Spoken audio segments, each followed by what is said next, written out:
Dans cette vidéo, il est question de Dmitri Chostakovitch. J'explique les faits les plus importants concernant la vie et les œuvres du compositeur. Dmitri Chostakovitch est né en 1906 à Saint-Pétersbourg. Il a étudié au conservatoire de sa ville natale et s'est fait remarquer dès son jeune âge en tant que compositeur et pianiste.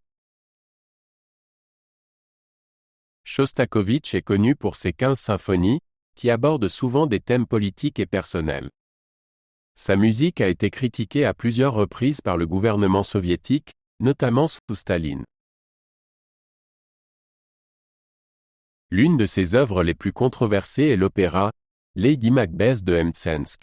Après sa première en 1934, elle a été initialement célébrée mais plus tard vivement critiquée et même interdite pour être antisocialiste. Pendant la Seconde Guerre mondiale, Chostakovitch a composé plusieurs symphonies de guerre, y compris la célèbre 7e symphonie, Leningrad. Ces œuvres lui ont valu une reconnaissance internationale et ont été célébrées comme des symboles patriotiques.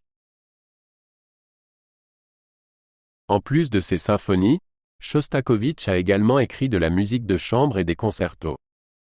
Ses 15 quatuors à cordes sont particulièrement bien connus et sont considérés comme des jalons de la musique de chambre moderne.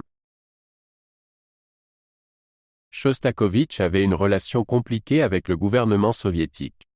Bien qu'il ait souvent été considéré comme un propagandiste du régime, ses œuvres montraient souvent une couche plus profonde et critique.